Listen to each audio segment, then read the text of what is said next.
Charles Manson was convicted for ordering his so-called family to carry out one of the bloodiest mass murders in American history.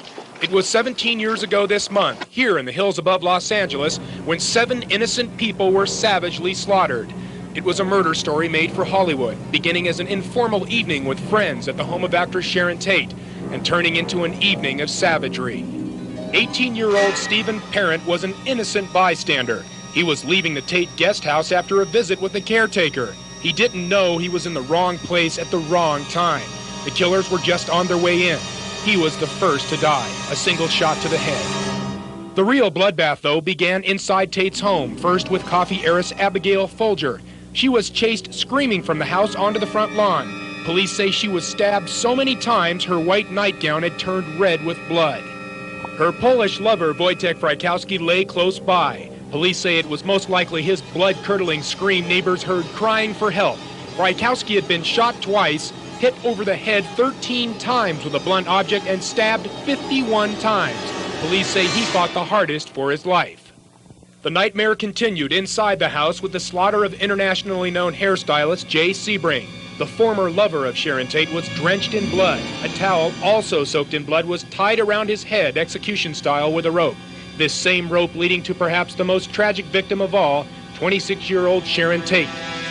The rising Hollywood star was 8 months pregnant, carrying the child of director Roman Polanski. She was ripped apart by the knife of a crazed Manson family killer. The killing would go on. The following evening, up the driveway and into the home of Rosemary and Lino LaBianca. Lino, who owned a small chain of grocery stores, was stabbed over 50 times, the killer carving the word war into his stomach. His wife, Rosemary, was stabbed 41 times. The media followed the police in calling Manson the leader, the mind behind the murders. But, as Manson puts it, he was turned into a monster by reporters, and to this day he denies everything about the murders. And what makes me so mad about it is that I don't have any goddamn thought in that circle at all. That's not me. I'm not this clown that you guys play acted down here with this helter-skelter trip-ass train. I didn't do what they said I did. I know what I did. God knows what I did. What they say can sell down there, that's on there, for $1. I don't buy none of that trash anyway. And I'll take this and I'll say, please don't make me kill nobody. Don't make me kill nobody. Now you already know I can. To this day, Charles Manson remains an analogy for evil. It's been 17 years since the brutal murders of coffee heiress Abigail Folger, writer Wojtek Frykowski, actress Sharon Tate, and 4 other innocent people. And Manson still denies ordering their deaths. And he says he hates being locked up here in San Quentin because of them. I don't cause no trouble. I haven't ordered anybody to do anything except what their own love dictates to them as an individual. Everybody's put all this stuff on me and said, this is all the things I am. That's not the things I am. I'm nothing. I'm a handball game, cigarette butt and a cup of coffee. What Manson wants to do now is to get out of prison, and he believes he'll make it someday. I'm a master in survival. Do you realize how long I've survived?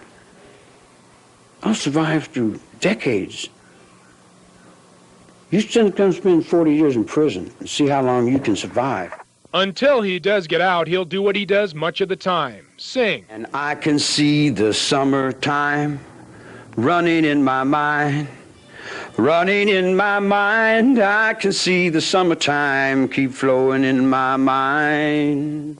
It may be impossible for Manson to make it out of prison because far south in Southern California, the mother of Sharon Tate is fighting a 17-year battle to make sure Manson and his followers stay behind bars.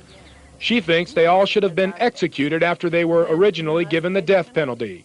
If a judge and a jury has convicted you of a murder and sentenced this individual to death, then this sentence should be fulfilled. This is justice, not the way it stands today. The way it stands today, Doris Tate will continue her obsession with keeping Manson and his family behind bars. Oh, yes. The memories of that night will live with me through my life. I thought about the mountains men and Indians to galore, and down where I could buy your... If Charles Manson isn't singing his time away, he says he daydreams about spending time with his family someday. I walk with the children. I serve the children. The children are my life. Manson says his music and his friends on the outside are the things that make him forget about being locked up inside San Quentin. And like a slithering snake, Manson says his spirit slips out of jail to join his family of friends in Northern California who, young and old, loyally follow and wait for Manson to get out of prison. And his body's in jail, but he's out here with all of us right here, you know. He's every tree on that mountain right there. You know. When the family isn't visiting Charlie at San Quentin, they say they feel his presence while they hike the trails and observe the natural hot springs of these mountains above Napa Valley. Their love for Manson hasn't changed. They're currently working on a retrial to get him out of jail. Charlie didn't mastermind those murders. If they could get enough money for a retrial where they could say what really happened rather than what they, you know, their orchestration, then yeah, he'd be out with an apology and probably back pay. The loyalty to Charles Manson doesn't stop in Northern California. Giant-sized posters like this one and Manson T-shirts are among the many hot items and memorabilia sold and traded to a large cult following in Europe. I mean, he goes so far beyond what his media image is, and he's got a big following over there. There's this whole new youth culture coming up, and they recognize him more for what he is than for what the media presents him. People from all over the world have sent letters to San Quentin in hopes of contacting Manson. I even get inquiries from kids who weren't even born in 1969, but they've read the book or they've seen the movie on the old late show reruns, and there's still a fascination there. And it's that fascination that, as a citizen, scares me. San Quentin officials say it will be a long time before Manson is released, if indeed he is released. I have a separate reality in jail. A convict is a different type of a beast. He has no conscience. You only put your reflections into him, and what he reflects back is only you coming back at yourself.